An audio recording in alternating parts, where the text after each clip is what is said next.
Behind me here, we see the SWAC formation. You see the tilted layers? We are at 4,100 feet elevation up on top of Blewett Pass. Now, at the end of the flood, the Cascade Mountain ranges rose up, and as they rose up, these layers that you see behind me, they got tilted. And these layers are made up of sandstone, siltstone, conglomerate, and shale. The shale holds fossils. Now, as the mountains rose up, huge masses of water, sheets of water flowed off the Cascade Mountains going into the ocean basins, carving out all of these canyons, exposing these sedimentary layers behind me, and there's even more sedimentary layers over here in the road cut. When the world looks at a mountain or a canyon in all of its splendor, they just say, wow, that is a beautiful mountain or canyon. But when a Christian looks at a mountain or a canyon with the right perspective, then there is real sincere meaning behind that mountain or canyon. Leaf fossils and branch fossils, like the ones behind me, are many times found in very articulate and well-defined condition, where you can actually identify the leaf very easily, proving rapid burial. Take, for example, these fossils. There's a story behind these fossils, but it is a story that is rooted in catastrophism and instant burial, not by this lifeless, monotonous, and humdrum story that by chance the leaf fell off a tree and over long periods of time the leaf was slowly buried and covered up. But what do we really see? Many fossils like this one we find around the world that are in prime and pristine condition. This is all sandstone and shale, I think, up there. Yeah? Holy schmoly. Yeah, look at this. Huge fossil, just scattered branches and leaves. Little fossils. Mm-hmm. Down below. Oh my goodness. How fun is that? Yeah, it fell off from up there. Yeah. And came down. Fish fossils are found with their fins extended and sometimes found with one fish in the act of swallowing another fish, or an animal giving birth. These fossils say no to slow, gradual burial. They did not die. They were killed instantly, catastrophically. It is a lot of fun getting caught up in the moment as we see the scientific evidence naturally aligning itself with the Bible. Behind me here, we have got these sedimentary layers called sandstone that are almost at a 180-degree angle. And this tells us a lot about the Kittitas and Chelan area, that this is not an example of uniformitarianism, slow, gradual uplift or erosion. When we look around here, we are noticing catastrophism, not uniformitarianism. You have to admit, it is amazing and awe-inspiring that when you dig up a fossil and touch it for the first time, there is a good chance it was buried during the worldwide flood mentioned in the Holy Scriptures. There you go.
Okay, we're looking at here is cross-bedded sandstone near ripple marks, leaf fossils, and fish fossils. There, ripple marks, right there.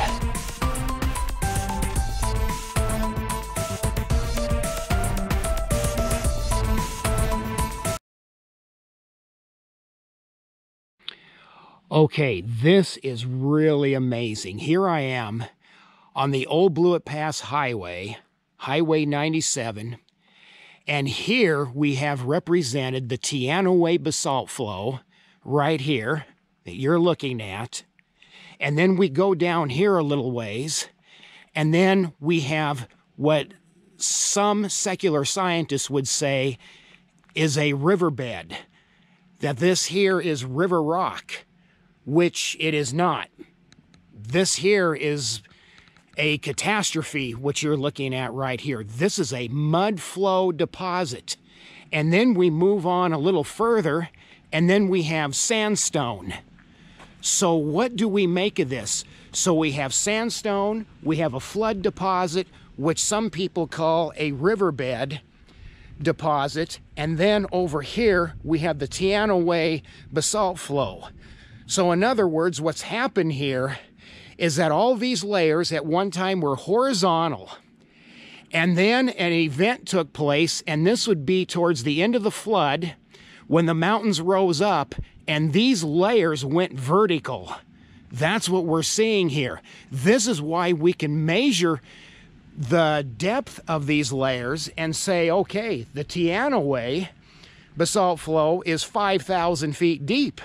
The Swauk Formation, according to some estimates, is as deep as 28,000 feet. I don't know for sure that it's really that deep, but that's what some of the secular scientists are saying, and I'll go along with that because that only helps us catastrophic scientists, because we believe that this was all laid down by a flood, not over millions of years. That what we're looking at here is a catastrophe, not uniformitarianism. And so, once again, like the Bible says, and it agrees with science, and science agrees with the Bible, that these layers were all laid down horizontally, and then the mountains rose up, and these layers went vertical. So this is an amazing piece of geologic evidence that we're seeing right here. Here is the Swauk Formation once again, fossil-bearing rock, and we find lots of fossils in here. And here you can see part of this Swauk Formation, how it's gone at an angle like this. You come around, because we're in a road cut here, and here we have more fossil-bearing rock.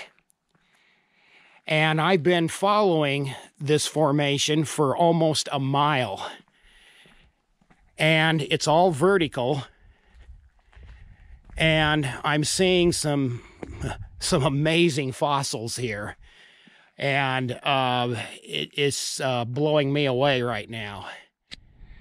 I've been following this sedimentary layer called the Squak Formation now well over a mile. And it is angled at anywhere from 45 degrees almost to 180 degrees, which is just phenomenal considering that this was all horizontal at one time. Okay, here we are, Highway 97, the old Blewett Pass Highway. And you see up there sedimentary layers that are about 180 degrees. These sedimentary layers were horizontal at one time, but towards the end of the flood, these mountains, they rose up and tilted those layers at almost 180 degrees. And these are, once again, fossil-bearing rocks. And of course, as we come along here, we find another interesting phenomenon. We see where the Teanaway lava intruded into these sedimentary layers that we call the Squak Formation. And there are literally thousands of these dike flows where basalt intruded into the Squak Formation, where the earth opened up, and this lava, it oozed up through there and then flowed out on top. And so this is just another example, once again, of this one particular type of sedimentary layer that I've been following for now well over a mile. And okay, here we are, Old Blewett Pass Highway, Highway 97, and you are looking at some amazing geology that gives strong evidence of a worldwide flood of catastrophism. We are looking at sandstone, which is fossil-bearing rock, and it's very, very deep here. And as we continue on here up the highway, then we stumble upon the Teanaway basalt flow right up here. It is this darker rock. And so the earth opened up, it split, and all this lava shot through. And you can see the contact line right there. You can see to the right, the lighter rock, which is sandstone. The darker rock is a Teanaway basalt flow. And then you continue on up here, and we'll see another contact line. So here's the other contact line right here. You'll notice now the lighter rock to the left, which is a sandstone, and the darker rock to the right is the Teanaway flood basalt. And so this basalt is high in silica, and this is where you can actually find thunder eggs, geodes, and calcite. And if you find calcite, you can find wire gold in it. Okay, so if we find calcite in a basalt flow like this, high in silica, then the next question you have to ask yourself is part of this the fountains of the Great Deep? Was there water that was shooting up with this basalt that we're seeing right here that penetrated this sandstone? This sandstone, according to secular geologists, is a Squak Formation. And they're saying that this can be as thick as 28,000 feet deep. And the Teanaway basalt flow is 5,000 feet deep. And of course, as we come around here,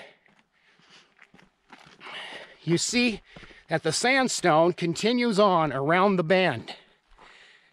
So this sandstone structure that we're seeing here is actually vertical.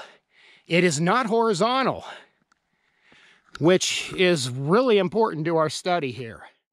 But here's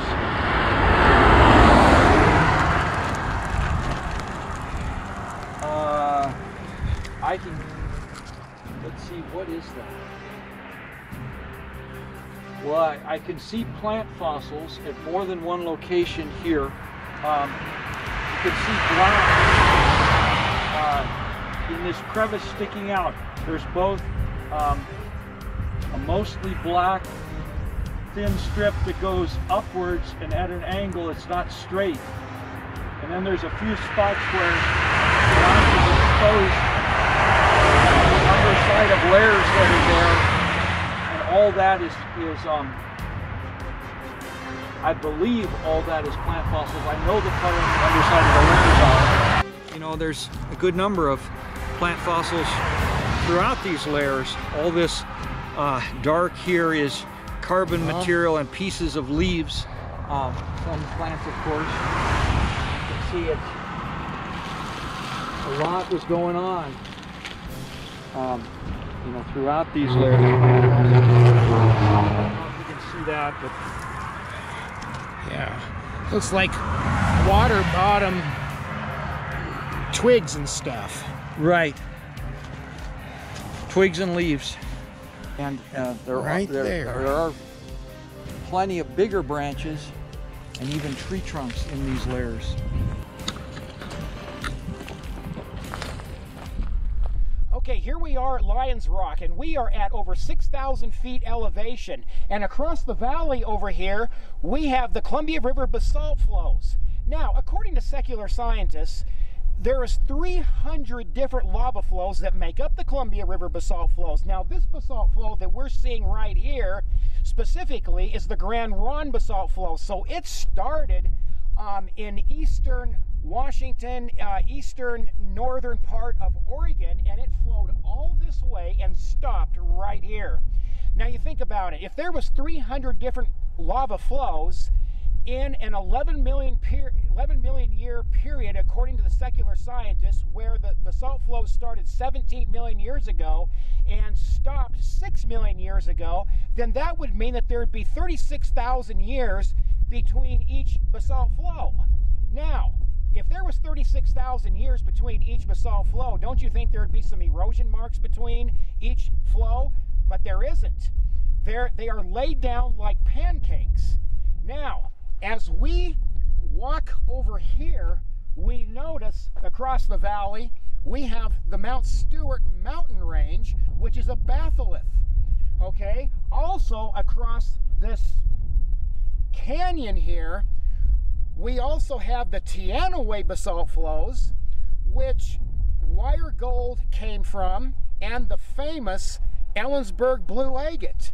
And the Ellensburg blue agate flowed out of the Teanaway basalt flows and it flowed down into the Ellensburg Valley over here.